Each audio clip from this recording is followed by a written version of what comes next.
અંજારની Saint Elizabeth school ફરી એક વખત વિવાદમાં આવી છે. વિદ્યાર્થીઓએ વાળને ન કાપ્યા હોય ત્યારે તેમને ગેરહાજરીની નોટિસ પાઠવવામાં આવી હતી. અખિલ ભારતીય વિદ્યાર્થી પરિષદ દ્વારા સ્કૂલના પ્રિન્સિપાલને આવેદનપત્ર પાઠવવામાં આવ્યું હતું.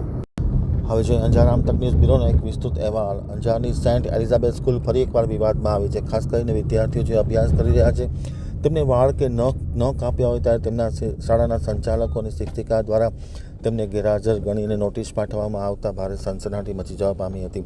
અખિલ ભારતીય વિદ્યાર્થી પરિષદ દ્વારા ગત તારીખ 10ના રોજ એક સ્કૂલના પ્રિન્સિપાલને આવેદનપત્ર પાઠવવામાં આવ્યું હતું. પાઠવેલ આવેદનપત્રમાં વિદ્યાર્થી પરિષદના નગરમંત્રી ધુરાજસિંહ શેખાવત, નમન ગોસ્વામી, શ્યામ આહિર, અશ્વિન પઢિયાર, વિવેક આહિર સહિતના વિદ્યાર્થી આગેવાનો, પદાધિકારીઓ ઉપસ્થિત હતા. તમામની ઉપસ્થિતિમાં શાળાના પ્રિન્સિપાલને એક આવેદનપત્ર પાઠવવામાં આવ્યું હતું. પાઠવેલ આવેદનપત્રમાં નખ અને વાળ ન કાપ્યા હોય, સાવ સામાન્ય વિદ્યાર્થીની ભૂલ હોય ત્યારે તેમને ગેરહાજર ગણી નોટિસ પાઠવવાની જે પ્રક્રિયા છે એ ખૂબ જટિલ અને વધારે પડતી હોવાનું જાણવા મળ્યું. જોકે શાળાના પ્રિન્સિપાલે જણાવ્યું હતું કે વિદ્યાર્થીઓમાં સંસ્કાર ક્રિએટ થાય તેવા હેતુ સાથે અને વિદ્યાર્થી નિયમિત થાય તેવા હેતુ સાથે તેમને આ નોટિસ પાઠવવામાં આવી છે.